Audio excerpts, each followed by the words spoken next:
do not hand over all of your decisions holistically to AI. At the very baseline, I built that tool I showed you guys. I haven't made a single pick based on that tool. I have made my picks based on what that tool told me, and I've done my own thing. And so a lot of my picks have actually gone against the tool, but I've used it to inform me on what the industry's saying and so on and so forth. And I would just use it that way, like use it as a informational resource, not a deciding factor.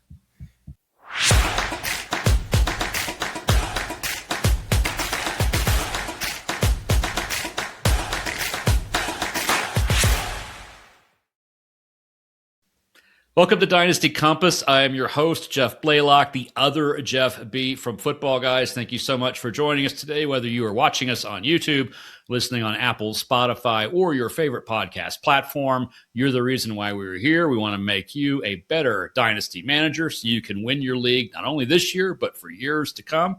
And I've got a guest who just might help you be able to do that. We can go a little bit off of our usual trajectories here to talk about a tool that everyone can use, but not necessarily a specific tool. And we're talking about AI, and I've got one of the industry's foremost leaders in AI with me today. That is Ronnie Evans, my friend. Welcome so much. Welcome so much. Thank you so much for being on the show, and welcome. You are welcome so much too, but thank you so much and welcome to the show. Thank you so much for welcoming me. So I'm excited to be on. Yep. So we are recording this on Thursday. This is Thursday, July 16th. So about a week before the Fantasy Football Expo, where I will get to see you. Hopefully, I will certainly be out there. I know you will be as well. And looking forward to seeing you in 3 dimensions instead of in these little boxes that we're in. Yes. And you're going to be doing a panel on AI there, and we'll get into that a little bit later. But it is always exciting to see the industry looking at this as both an opportunity and a challenge. And so we'll try to get into some of that today.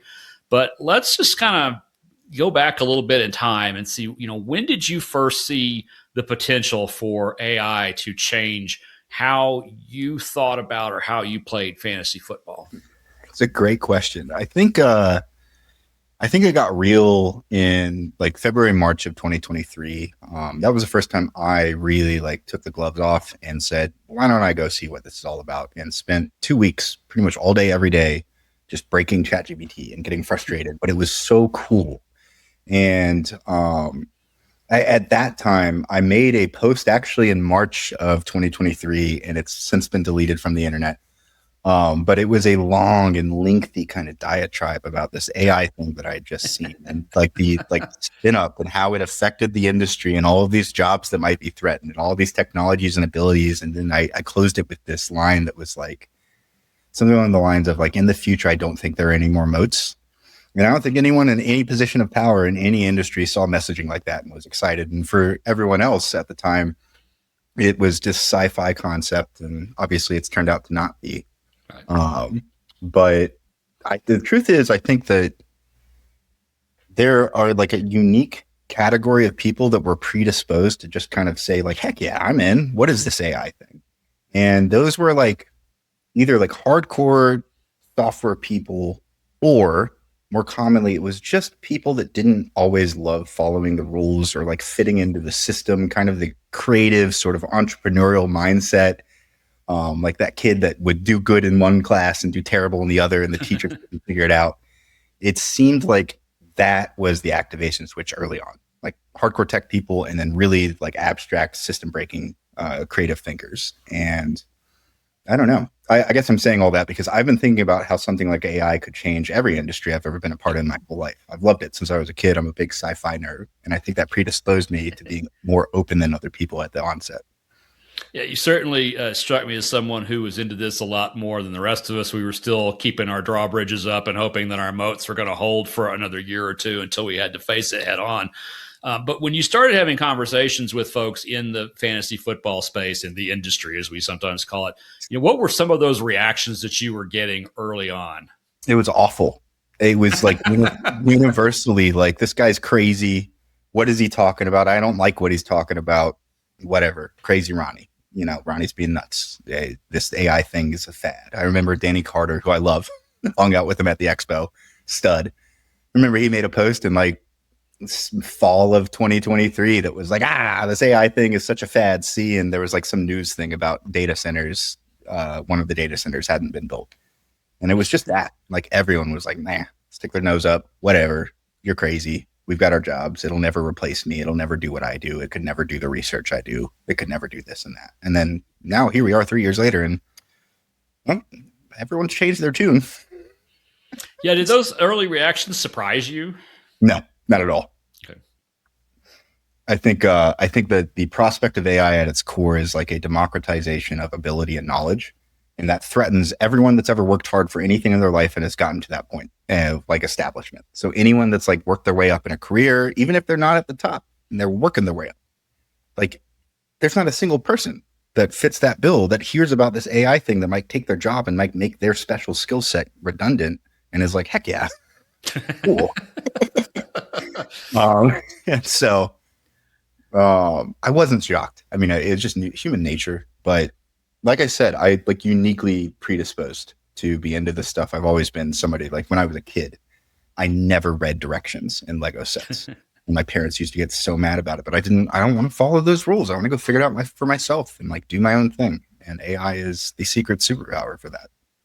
Legos had instructions? Yeah, right. Didn't even know. I'm with you. I didn't even know they were in there. If they weren't able to assemble into something, I ignored them. So that must have been what the instructions were. Are you seeing opinions changing? I mean, I know obviously you're going to present to the industry here in a week or so, but I mean, have you seen over the last couple of years, 3 years, you watched the opinions changing about it? Yeah, I've met with I think like over 300 people from the industry in the last few years, and I've done my rounds and I've hopped into conversations. And in 2023 through 2024, it was mostly just resistance and hand waving, and then the occasional like, "That's cool. I don't understand it. Can it do this thing for me perfectly?" And that was like the cop out that I ran into from everyone. It probably would have been you too, Jeff, and all of my other friends. I don't hold it against anyone, but the problem with AI when it first launched is it was advertised like a god tool, but it wasn't. It was like a kindergartner. It was a really smart, well-versed on everything kindergartner, but it wasn't able to like actually usurp anyone at anything. And that didn't change until like 8 months ago. It really this AI being able to do what it is advertised as being able to do is a newer thing. It used to be like kit bashing and trial and error and like opening up a Lego box and dumping the pieces on the thing and just playing around until you figure out how to build it. Right. But I think the opinions has shifted a ton. First Expo where I brought AI up was the 2023 Expo. I went around to everyone and was like, AI, are you into AI? No one. Yep. Next year I went there. I found like 2 people that were into it. One of them is the title sponsor of the Expo this year. And then last year I got a lot more of like, I hate it. Happy you're looking at it, Ronnie, but I don't really care and I don't want to talk about it. And that was about half of the crowd. The other half was like really curious, really interested, but still mostly like resistant. And then there was a smaller section of people that were becoming degenerates. And now the tech has gotten so easy that you don't have to be a degenerate to do cool things. If you're willing to pay $200 a month, you can go build anything.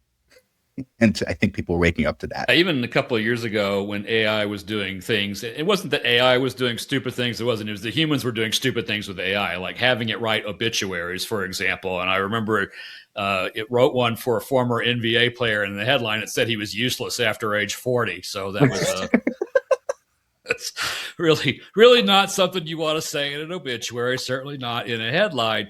But what I've always said about it, even when I kind of looked at it scornfully, was it's never going to be as bad as it is right now. Yeah. It's going to be better tomorrow and better the next day. It will never revert back to being as bad as it is today. It's always going to keep getting better. And that does seem to be really accelerating. And so how fast is this all moving now? I mean, you say it was 8 months ago that you could really take somebody who couldn't code and build something with it, because I did that. So, I mean, we're less than a year from that point. How fast is this all moving? So it's really, really easy to get caught up in like a rabbit hole of catastrophic predictions or utopian predictions and acceleration and all of that. But Moore's Law is actually the oldest rule in the book, and it is applied perfectly to AI. It is following on the exact trajectory of Moore's Law. And we're in the beginning of the exponential, and you're witnessing it right now. I think anyone that's paid any attention to AI over the last year is having that reaction. Like, oh my gosh, we had like a decade of progress in 12 months. Yeah. And so we're starting to do this. We were doing this, and we were actually at the tail end of a 40-year lateral in 2023 that started to move up. And now we are starting to actually like accelerate the movement up. And it's impossible to explain because it's scientifically proven that the human mind can't comprehend exponential growth. It doesn't compute with us, but that is what we're heading towards. And that's like the singularity, theoretically speaking, if we get there. And I'm not sure we're going to get there super quickly or not, but eventually you get to that Star Trek sort of 2001 Space Odyssey. Hopefully not, but AI is in your toaster, it's in your phone, it's in your fridge, it's in your car, everything's communicating with each other. The Internet of Things has actually turned into something useful, and you have like a 24/7 personal assistant / buddy that's around to help you with everything you're doing in your life. And that's like before 2030, that is going to be here. And we already can do it. It just costs a lot of money to do it right now, and it's annoying. If AI is like a flight taking off, we've been on the runway and we're still on the runway. Mm-hmm. But at some point, we're going to hit the 550 mile an hour thrusters and we're going to leave the ground and take off and go into the sky. And at that point, I think that's where things potentially get really dangerous. I doubt it. I've studied this. I've put 5,000 hours into AI. I don't think that's going to happen, but that's where the risk gets real. Jeff, I don't know if I explained any of that well or not. We used to, back in my old Texas legislature days, a lifetime ago, we were talking about, what happens to energy prices at certain points. We called it hockey stick bidding, where if you were familiar with a hockey stick, it's kind of flat for a while and then it shoots straight up.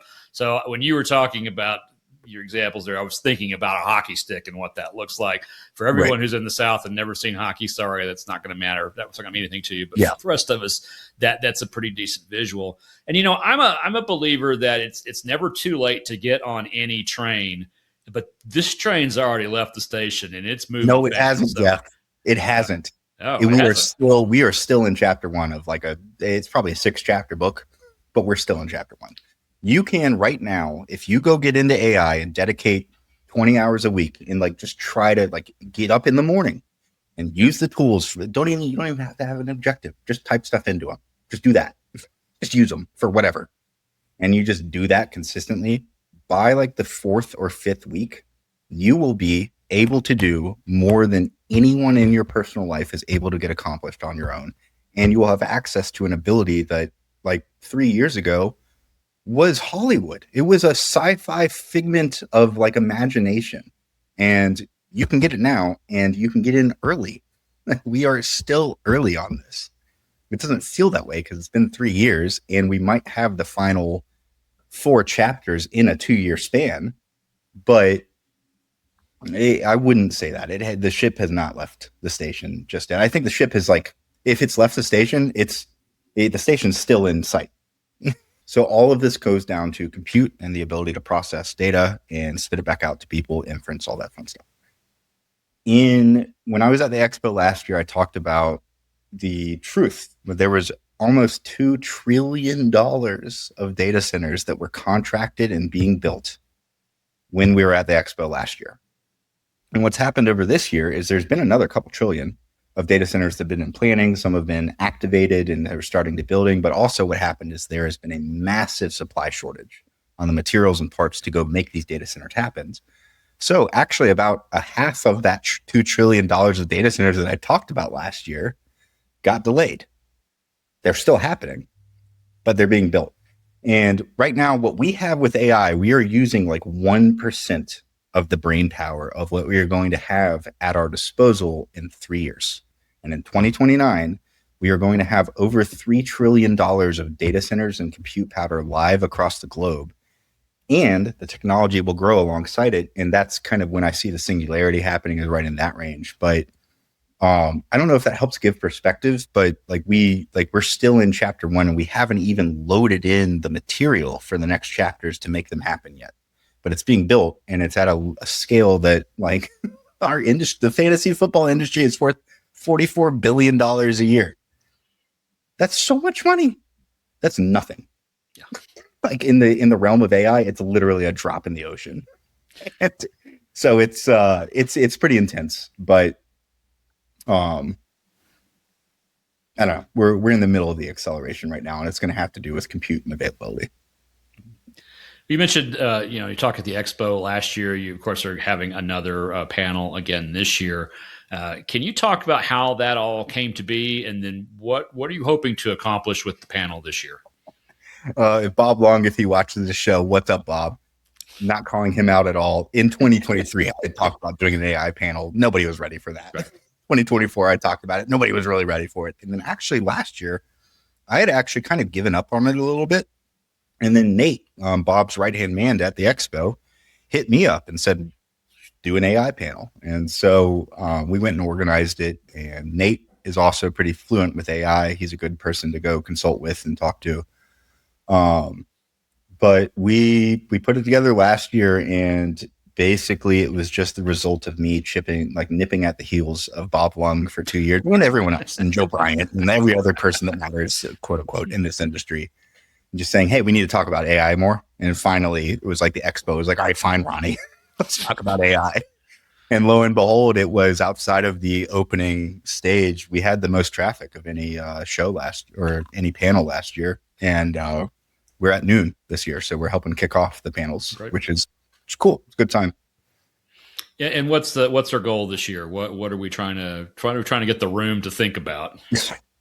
I think I'm still working actually on that. And I'm probably working on it until the day I leave. Because I could run that panel for 12 hours and have enough to talk about all 12 hours. And so it's really hard to figure out like what the specific messaging I want to send is. But last year closed with the message that was, by this time next year in 2026, right now, everyone is going to be able to build an app, and most of your competitors are going to be building one and launching one. And we are here. It was absolutely on the money. And a lot of people, like, I had pushback from that, and people like, I've tried to build with AI and it doesn't really work. I had built with AI. It sucked up until November of 2025. It sucked. You had to just chip away at it for days, and it was just redundant. Like, oh, you didn't fix this thing. Try again.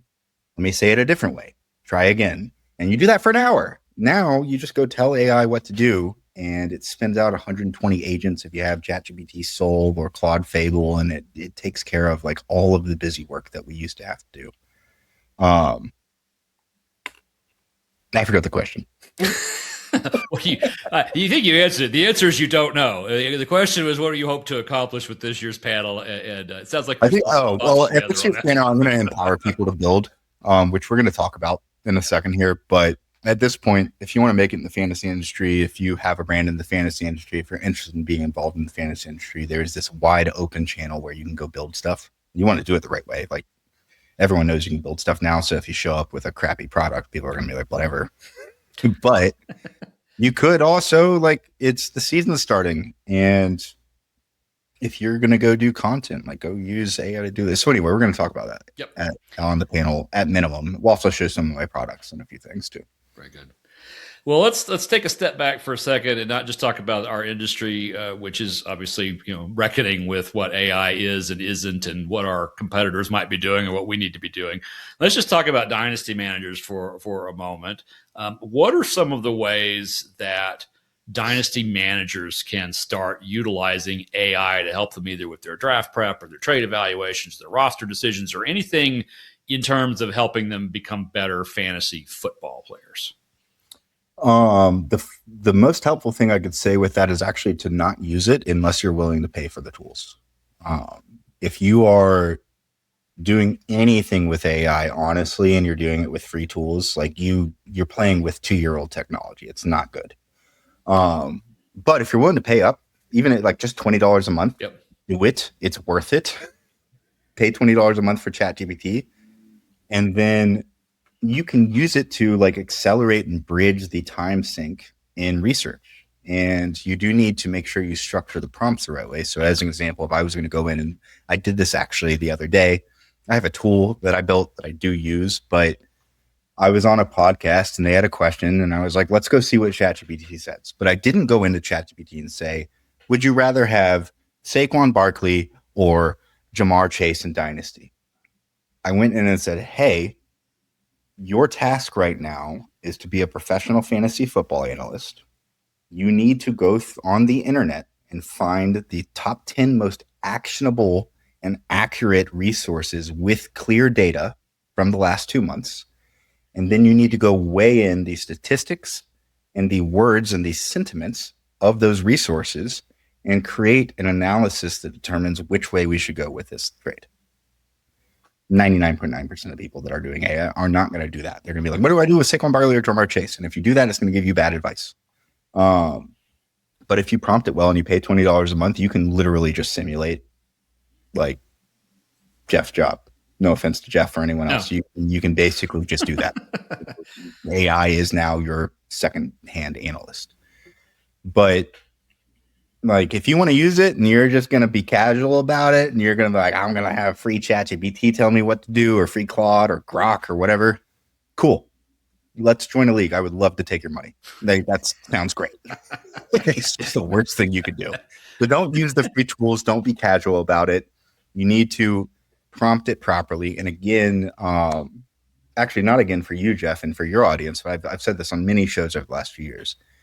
Prompting is really just organizing context. And at this point in time, if you're using AI for fantasy football research, you just have to prevent it from being lazy and assuming things. And to do that, you organize the way it operates by giving it as much context as possible. I use AI, the majority of the way I prompt now, I pull my phone out and I hit the microphone and I go, blah, blah, blah, blah, blah, blah, blah, and I hit send. And the tools are good enough where you don't have to you don't have to be a master prompter. Right. All you need to be a master prompter is to include all of the context and the word string that you're sending into the AI tool. So it works if you don't even know what you're trying to say, but you have a thought. Hit your microphone and blabber for 3 minutes. And then at the bottom, just type in and be like, hey, so I need you to go accomplish this. I didn't organize it well. Send it in and it will do it. It's amazing. And that's all you got to do. Just don't be lazy.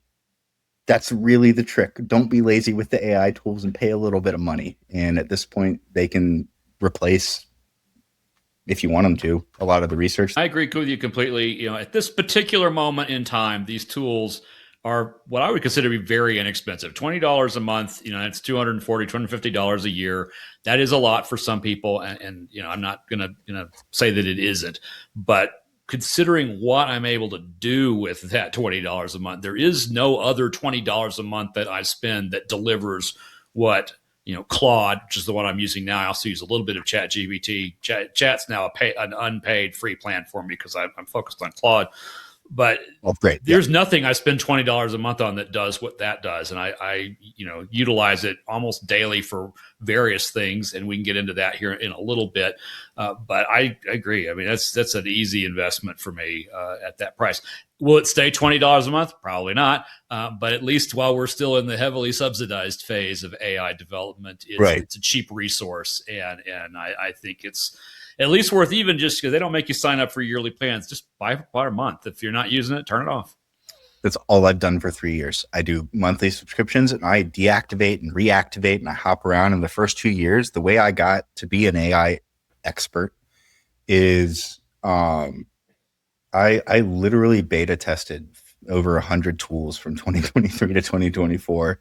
I was in probably an equal amount of other tools playing around with them. And that's really the trick. It's the only way to really get comfortable with anything is to take part in it.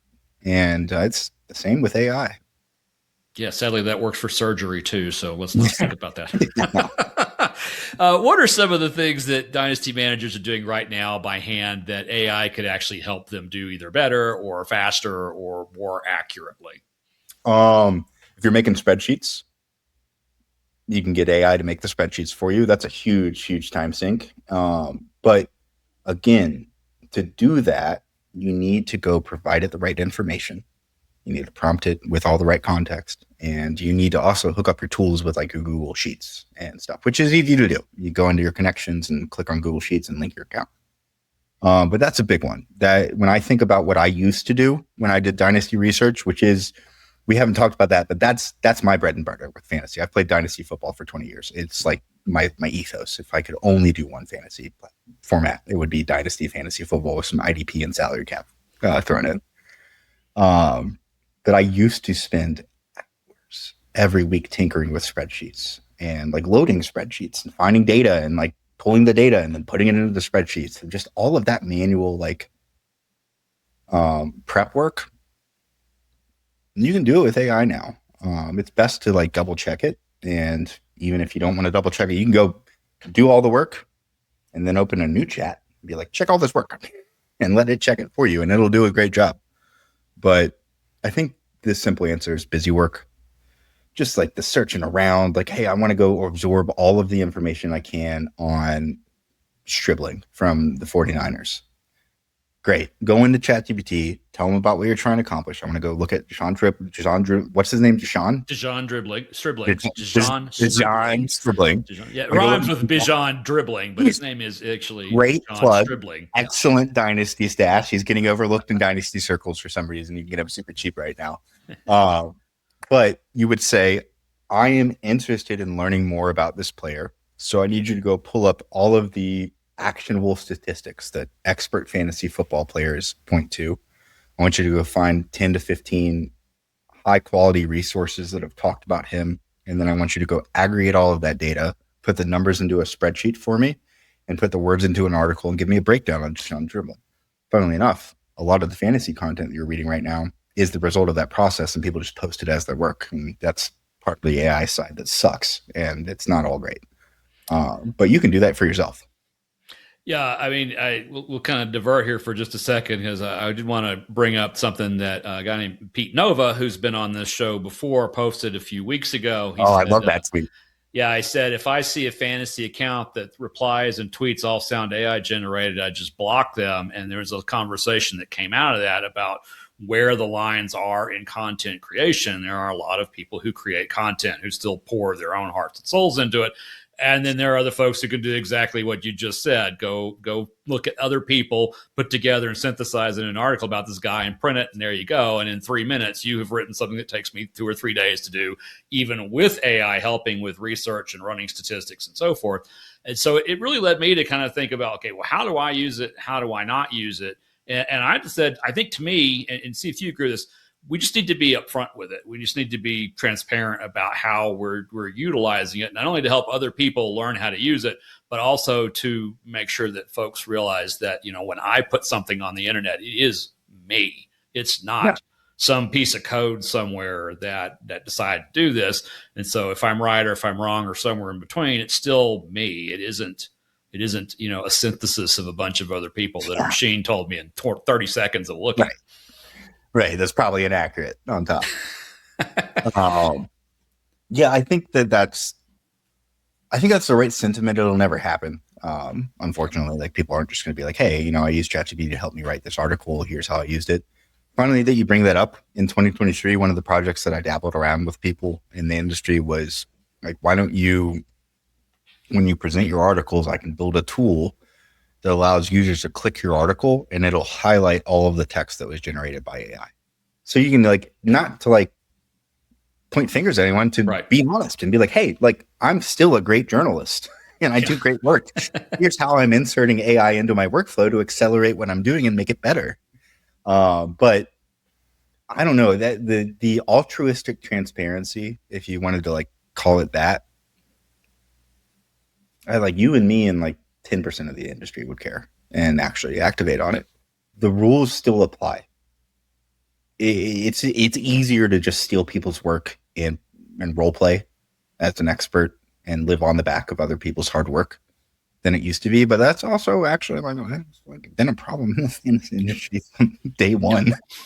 Plagiarism still has been around a long time. It's just a lot easier now.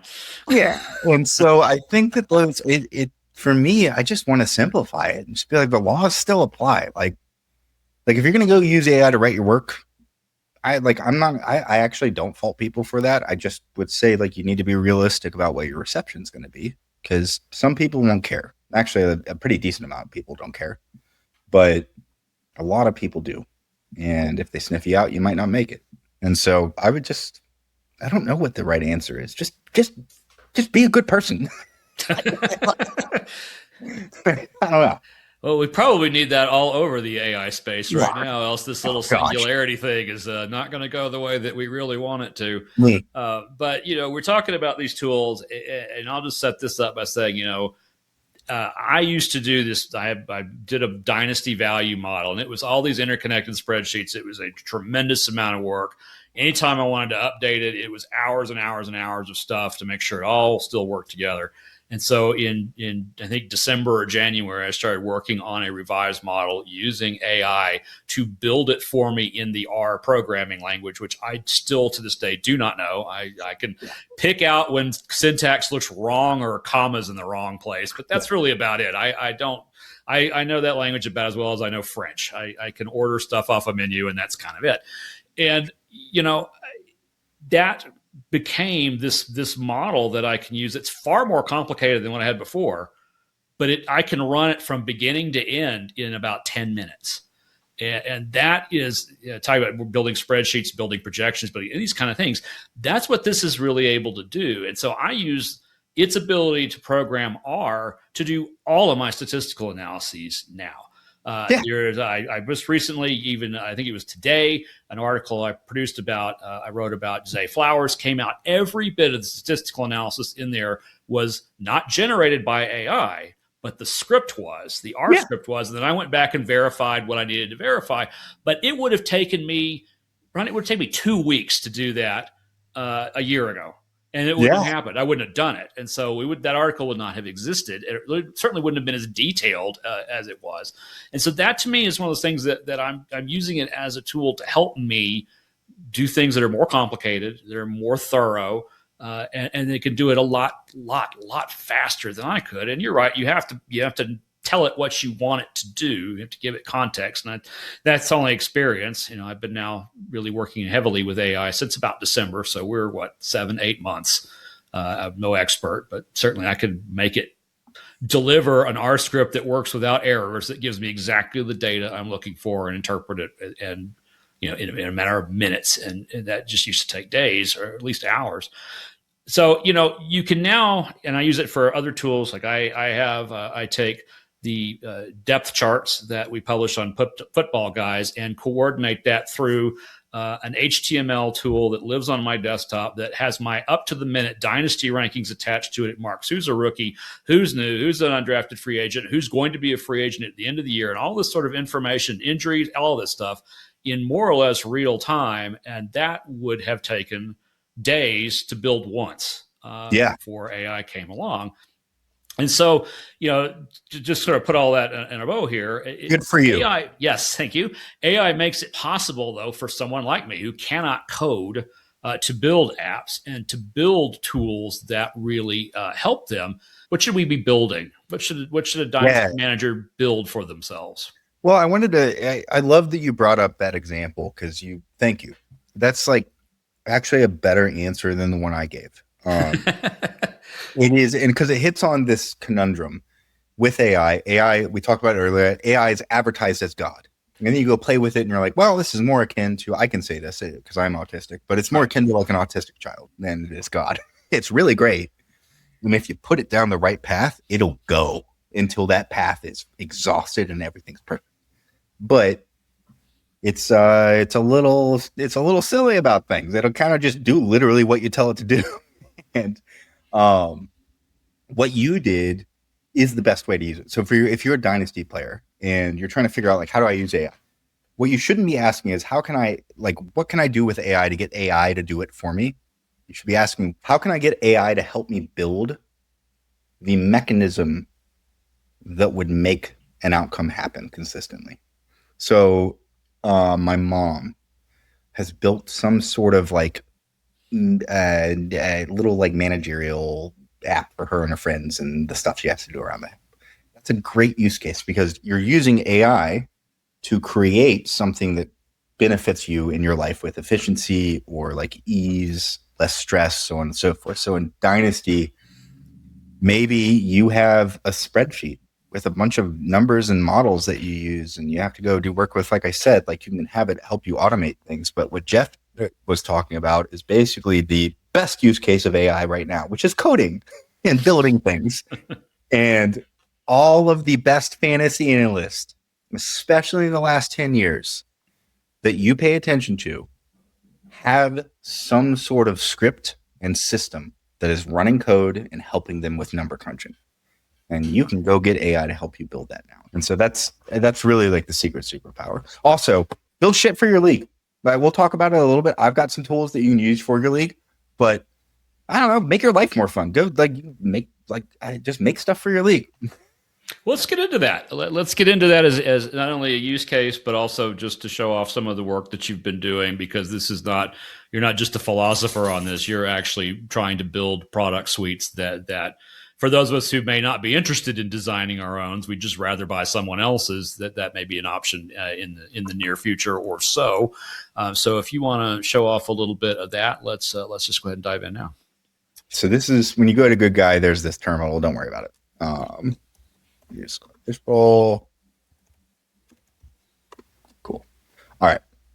So that unlocks you to the War Loom. You can also get here just by going in Goodguy.ai /Scott Fishbowl, and it'll just take you right here.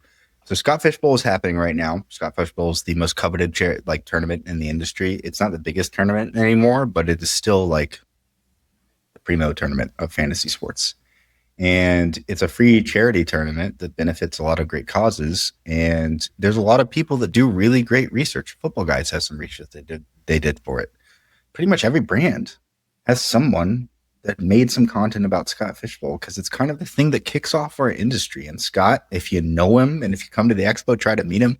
Yep. He's amazing. He is amazing. He will talk to you as long as you want to talk to him. So please, that's true of any of us really. Approach us. Anybody, if you're a fan of fantasy football and you're going to the Expo and you see somebody you know from as I used to say, from the TV, just walk up, say hi. Yeah. I mean, this is the way this industry is. But Scott in particular, can't miss him. He's about 11 feet tall.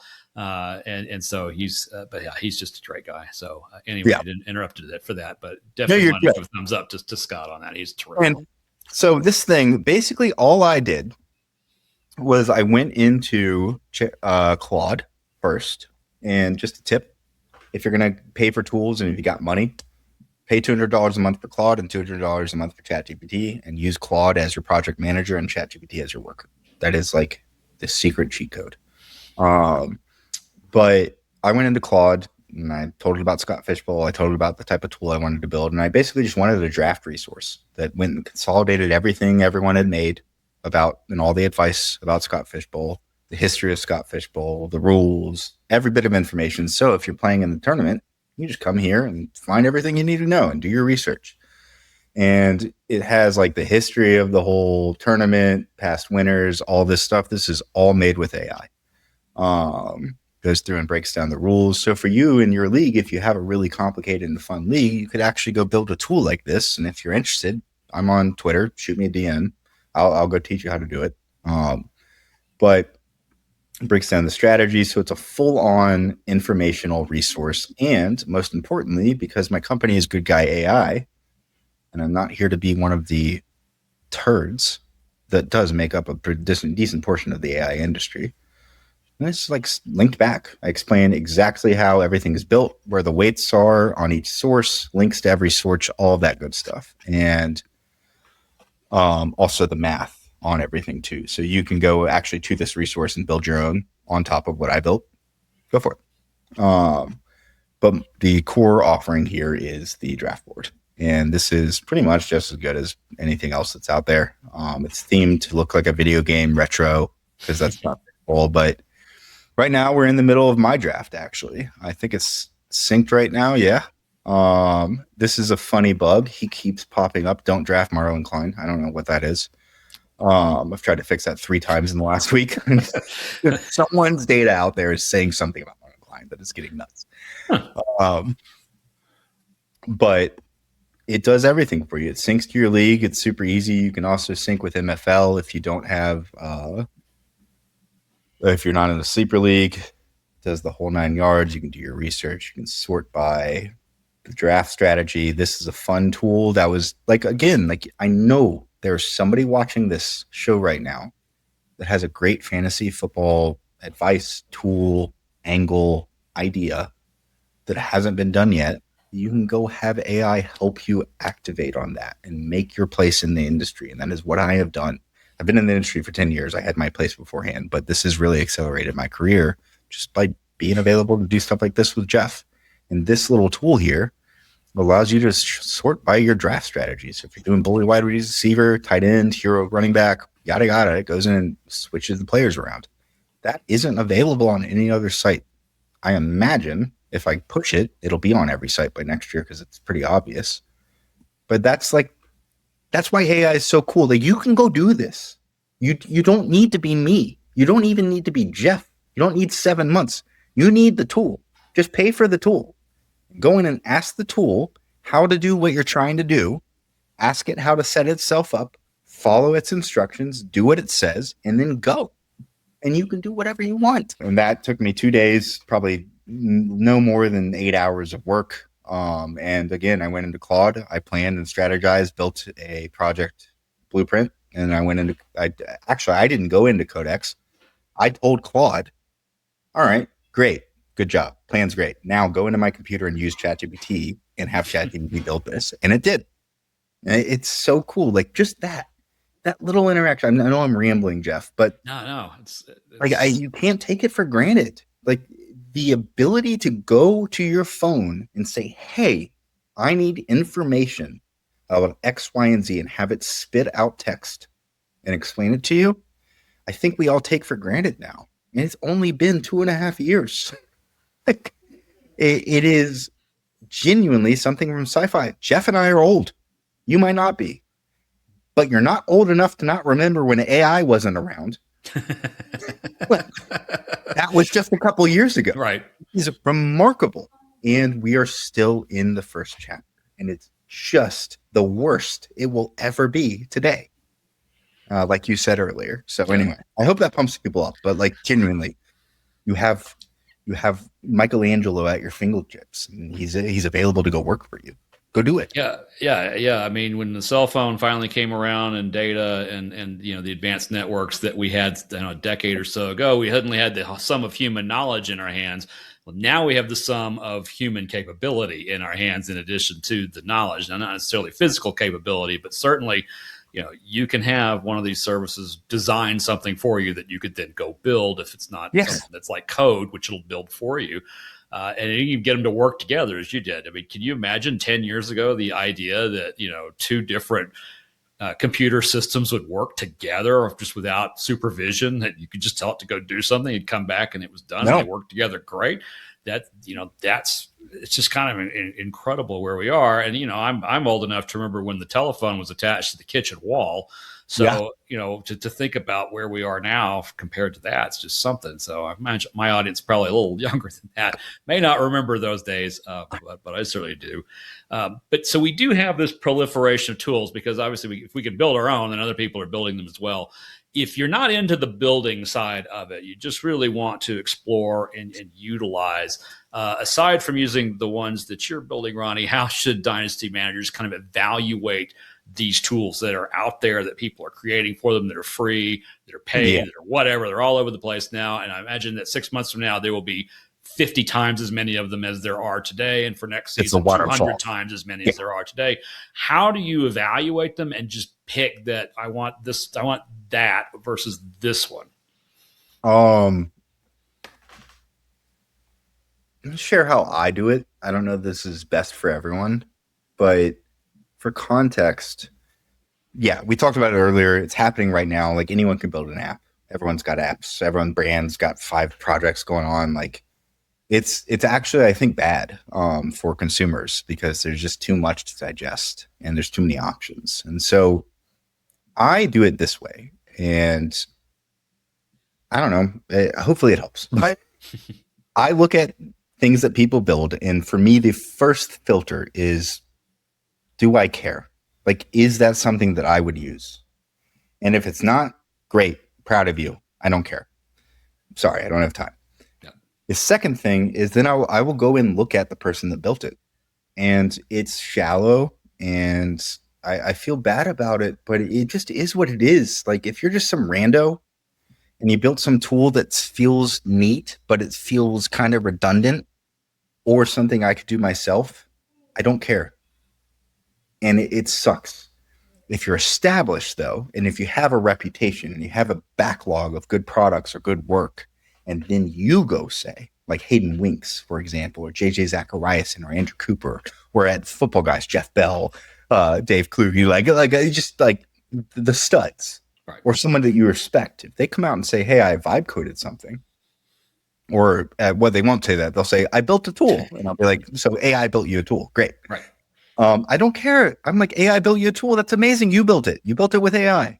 That's awesome. And I value your tool and I will check it out. And then the final thing is after I look at the tool, I ask myself whether I'd use it or not. And if the answer is no, I don't care. If the answer is yes, then there's a fourth question, which is it worth paying this person for this service? Or can I go build my own? But what I would not do is I would not just hand wave people. I think that's the worst thing you can do is see somebody that did something with AI and be like, they did it with AI. I can do it. Maybe. Depends on how patient and deliberate and able to communicate you are. And those are not easy skills. They are not. Those take about a lifetime to learn. Yeah. We were talking about like the free level of these tools, Chat GPT, Claude, and the others, and at various levels of the paid. I'm on the lowest possible paid level at the moment. There are at least one tier, probably many above me that I don't need, get all that I need from that $20 tier. But where I wanted to kind of take this was a lot of what you're seeing, at least initially, from anyone who can build a tool, is they just kind of throw it out there and it's free. Is there still value in paying for someone else's tool, even if this guy over here or this person over here or this kid over there has something that does something similar, has some of the same ideas to it? Should we be paying for some of the tools that are out there that people are building? Yeah. Like if it's worth it to you, yeah, I wouldn't overthink that. I think that it's a trap that I fall into a lot as somebody that just lives and breathes AI all day. I'm constantly like, I fight it, but I am like super judgy about things. I can't help it. I'm super, just like somebody did something with AI. Let me go see if they actually did this the right way and blah, blah, blah. But no, I think the laws haven't changed on that. Personally, like for your life and the way you delegate your money and your expenses, it's the same as it's always been. If the tool's good and it benefits you and you feel like it's worth paying for it, pay for it. Like I think that like everyone should be building things. I will never get my dream. Most people aren't going to want to go build things. So if you're one of those people, there's nothing wrong with that at all. I'm going to push you. Like, go build something. I'll keep poking you at it. But if in the end, if you're like my dad, you're like, I've got money. I don't care. Like, great. Well, then go pay attention. And if somebody builds something that you hadn't thought of and it's new and they're a random person, I would just do your homework, play with the tool, like feel them out a little bit before you pay. But I don't see any problem with paying for anything if it's beneficial. I like to support the content creators who are putting out good content and are doing it right. And if it's throwing somebody $5 a month to be a Substack subscriber or something like that, if you've got somebody who you like, who you appreciate their content, you use their content, it's valuable to you in some way, find a way to just throw a little something at them. If they don't have a paid subscription level, nothing else, at least retweet, thank them, say, this is really helping me. Because even if you don't spend any money, that raises profile because it says, okay, that guy there, that guy creating content right there, he's one or she's one that I want to follow because they're going somewhere. They've got this right. Let's get back to kind of where we was and switch over to league commissioners for a second. We do love to talk about commissioners and commissionering on this show. What are some of the ways that commissioners can start using AI to help them manage their leagues or at least add value to the league, even if they don't need it for management purposes? So this is one of the things that you can build on. If you have a fun league, you can make I don't know, like in one of my leagues, I have like a weekly report thing I made. And it'll show up and do like a little trash talk report on the whole league and what happened. Um, for commissioners, I think that it's like the best use case. And if can I self promo a little bit? Yeah, please. Yeah, I think you've got something you might be able to demonstrate if you've got it up. We can put it on screen. Otherwise, you can just talk about it. So I talked about it actually at the Expo last year, and it's a product I've been working on and kind of admittedly like very tentative about rolling out for the last year and a half. But the number one problem in fantasy sports for people that want to play is finding someone to run and manage their leagues. The league commissioner is like, it's some people like it. Most people are like, no, that sucks. Yeah, it's when you feel like the middle manager at that retail store you were talking about. You're basically HR and you don't get paid. And it's not HR with like, you can't like close it out. It's your friends and your family in a lot of cases. So I have built, I'm not going to show it in this episode. We're not going to roll it out until later in the off season, probably mid-August. But Goodguy.ai has a couple tools, and one of the tools that I've built that you can go build. Like I don't have a problem with it. If you want to go build something like this, let me know. I might hire you and come build with me. Actually, like I have a tool called the Commish, and what it does is it goes and installs into your league chat. We can't do that on the platforms, so you have to have a league chat in like Slack or Discord or Telegram or GroupMe or whatever. But if you do, it goes in and it answers all of your league's questions, all that busy work about being a commissioner. When's our draft? This guy made a trade. Can he do that? Like all that stuff. It's got you covered. And then on top of that, it does active sentiment analysis on the league, and it tracks user activity. So like if you played fantasy football for more than 1 year, the likelihood is you've been in a league where somebody checked out before the season ended. And it's just part of the industry. Goes and keeps tracks of that. It comes in and it will go in and identify like Jeff hasn't said anything in the league chat for 4 weeks. And in week 1 for 4, he was in here every 2 days.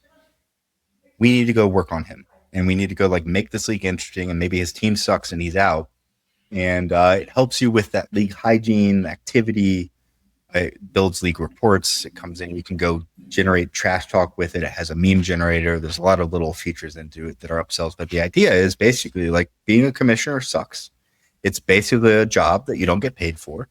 Some people love that grind. Most people don't. So let's use AI to actually like automate it for all of the majority of people that don't want to do that and actually haven't formed leagues because they don't have anyone to build it or are running leagues and hate it. We just have a tool that takes care of it. And for you, if you're a commissioner in a league, like it's pretty good, but you can also build smaller tools for yourself. And if your league wants like a weekly report, great, go build one, have it automated.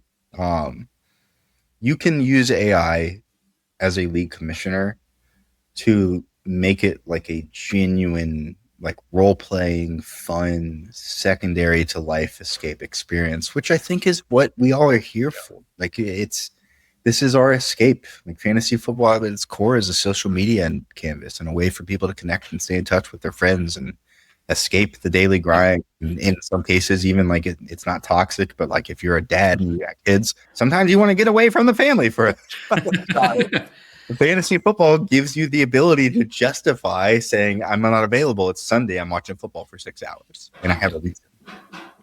And the word fantasy is literally in the title. Yeah. Fantasy football. It is an escape. And you're talking about what AI could do, talking about commissioners. I had Joey Wright on the show earlier this offseason talking about commissionering. And I asked him what he thought was the ideal cadence that a commissioner should be talking to their league, whether it's in season or out of season. And he said weekly. And I nearly had a heart attack because I am nowhere near that kind of a cadence. And I consider myself to be a decent commissioner. And so, I think that we are now to that point. Some of the ideas that you have, if you're creative, you have ways that you wish you could communicate with your league and just don't have the time or the ability to do. That's the sort of thing that you go to Claude and say, hey, I have this idea. I'm a league commissioner. My league is scattered across the country. They're in 5 different time zones. I want to do these kinds of things. How can I help do that? you'd be amazed at how quickly you'll be doing those things if you just get that little Dude, start there. I wish I could share it. I closed it down, but I run the universe.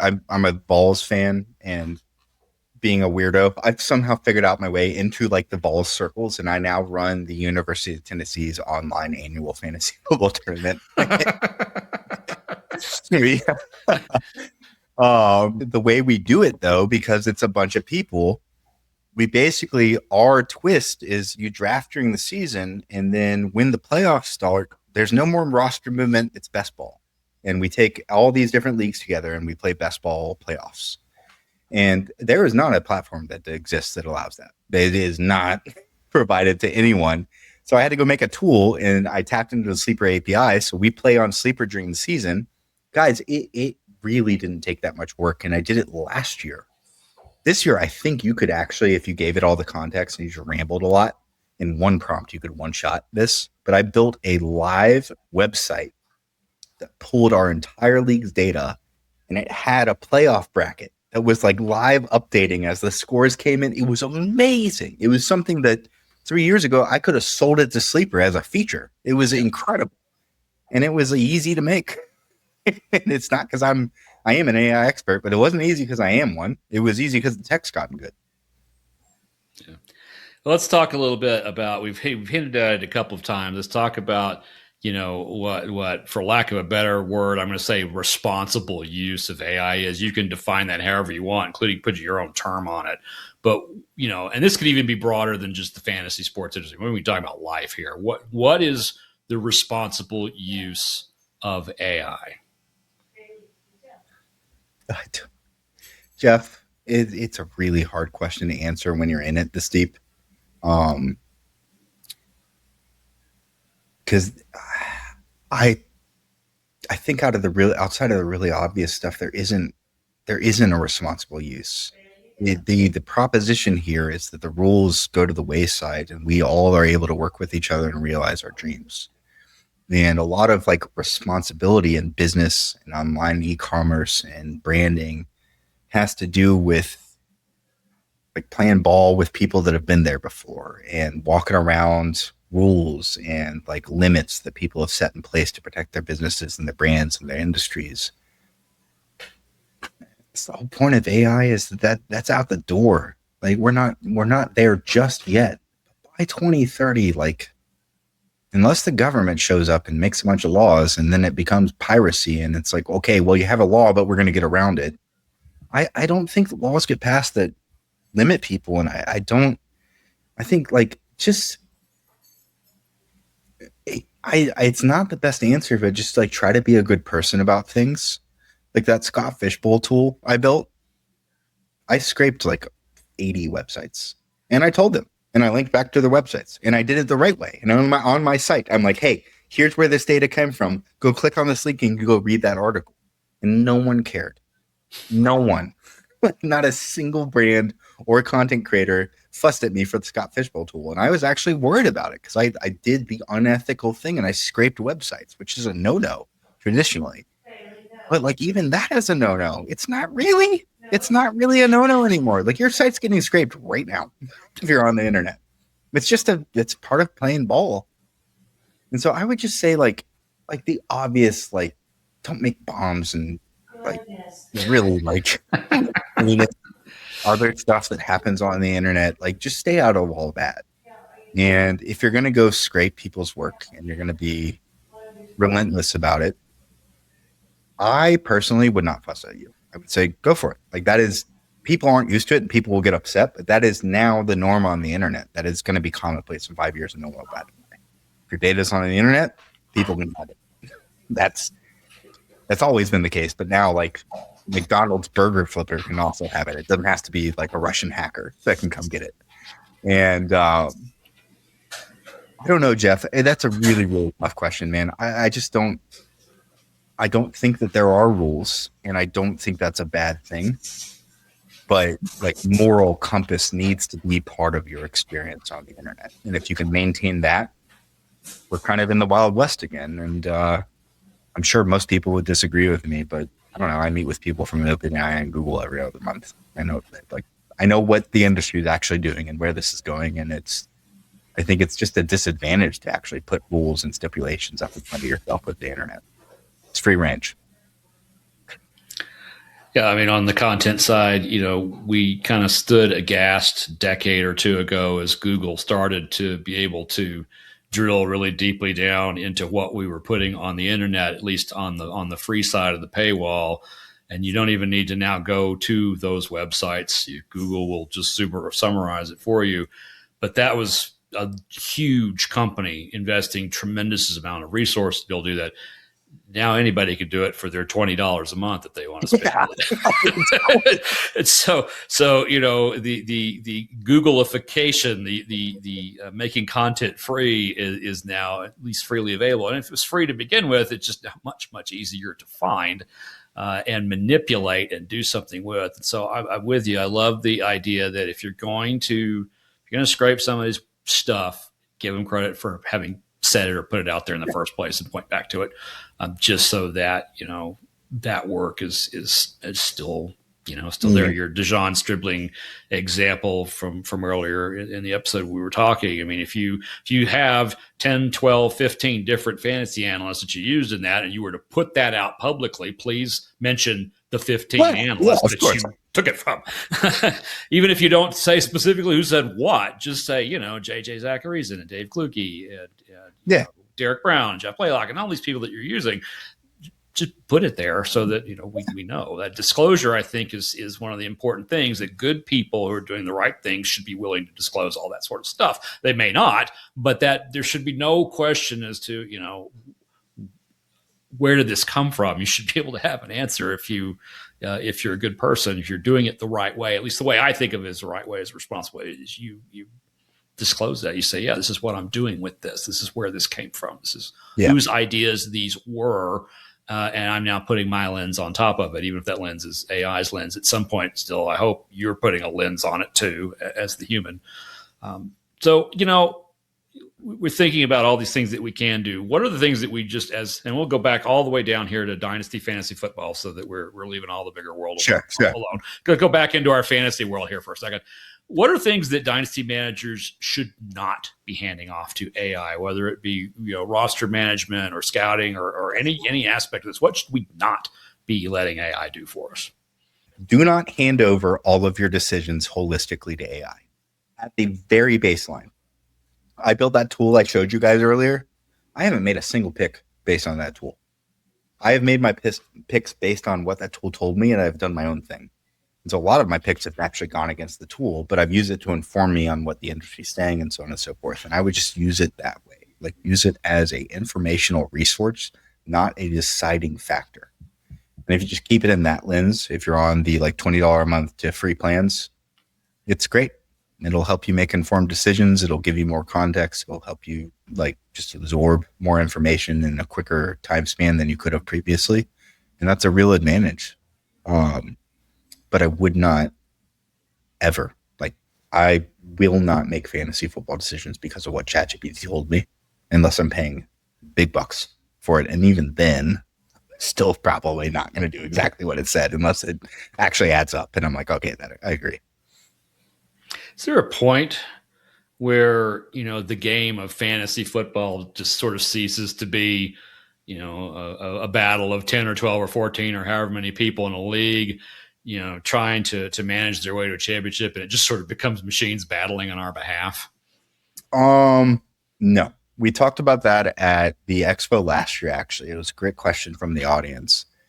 And I think that for our industry in particular, never going away, because the core value proposition and the excitement comes from the jeopardy that we play as a human being with these unknown statistics. So we go in and we make all these decisions about players. And then in the end, what has to happen for us to be correct is exactly what we saw on the spreadsheet, formulating into real life activity with 22 human beings in 70 to 80 snaps a game, all playing out exactly like we thought they would.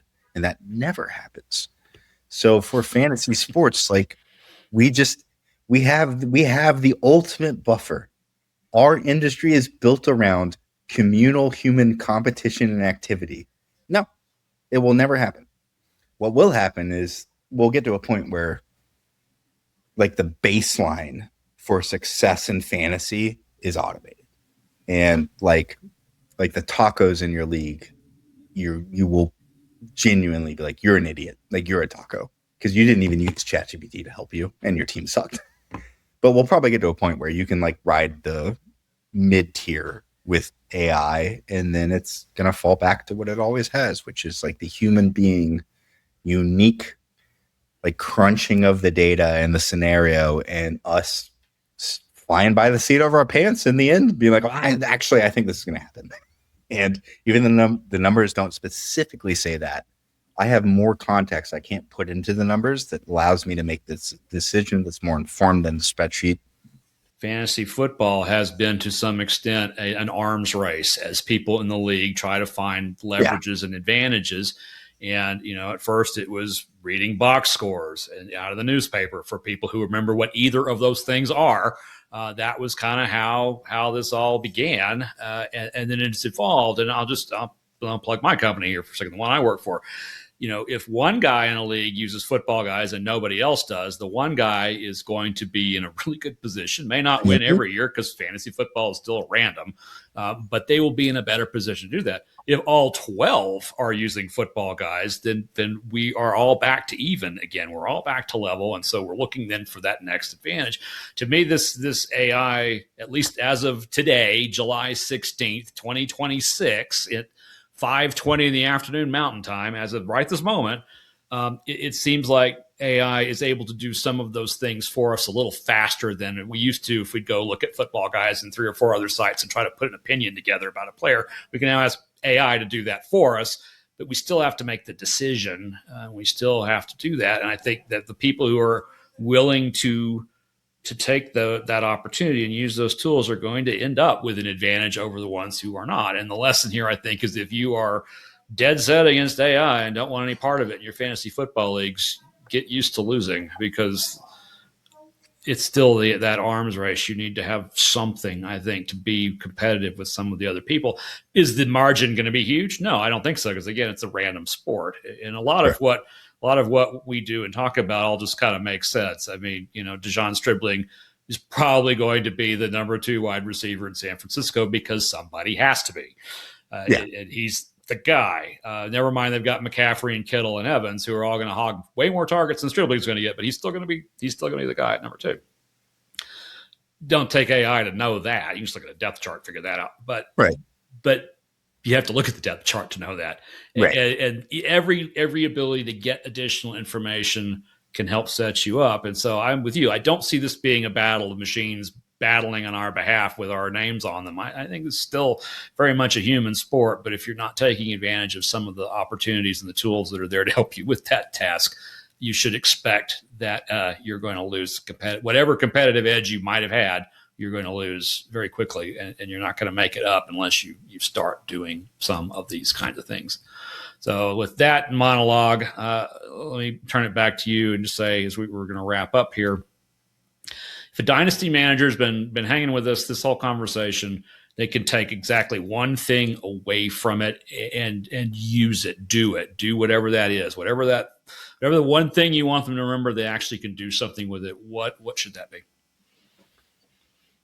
For $20 a month, you can now, with AI, actually efficiently save time and improve your performance in fantasy football. You're not able to go use AI to make all your decisions for you. Like that you can't do that. But if you do a lot of research, you can cut that research time in half and do probably a better job, actually, if you're able to tap in. So that would be my takeaway. Don't count on it for everything, but if you're looking for surgical efficiency gains, and I would go in and analyze every part of my dynasty process. In each one of them, I would ask, can AI do this quicker and better for me? Or can it do it quicker and the same? And if the answer is yes to either of those, pay $20 and go figure out how to activate the tool for it. If we do this episode again 1 year from today or so, what will we be talking about? What will have changed in that year? How will the landscape have changed for us that the conversation we're having today is quaint and now we're talking about something quite different? Um, we're moving into the stage of AI where I've traditionally been like that starts to get a little bit gray.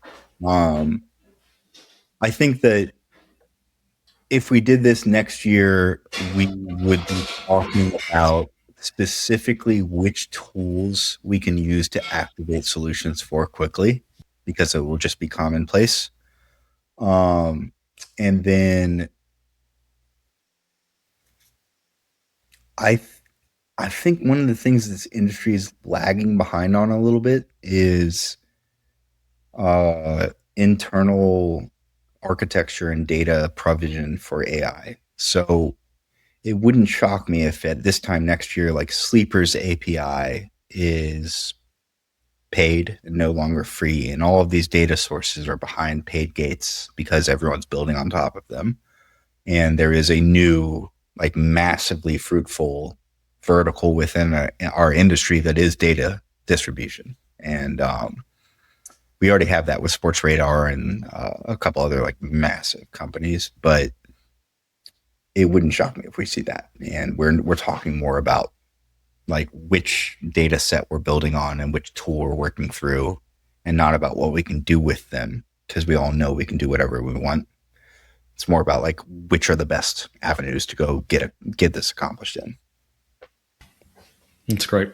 This has been a really, really fun conversation. It's always fun talking to you. We just happened to hit record this time. We usually do not. And I'm looking forward to seeing you in person in 3 dimensions next week. As we are recording this the week that this episode will come out. The Expo is a couple of days later.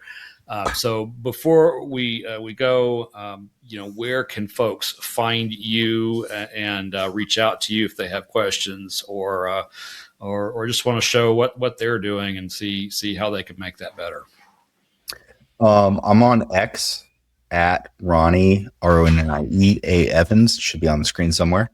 Goodguy.ai is literally that on X. It's Goodguy.ai.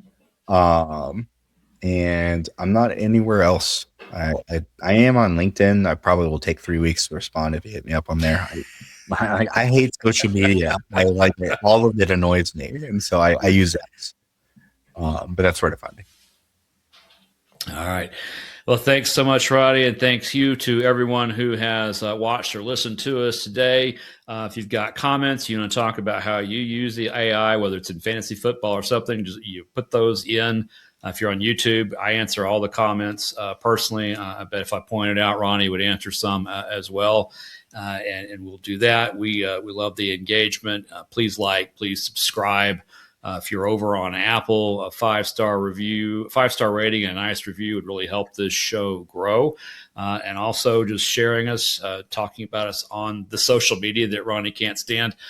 Just go ahead and talk us up on there. That's also really helpful. It's like Ronnie said earlier in the episode, if you see someone doing some good content, just shout them out. You can do that for me. That'd be great. If you do that for Goodguy.ai as well, that would be really, really wonderful. And otherwise, we will see you next week on Dynasty Compass.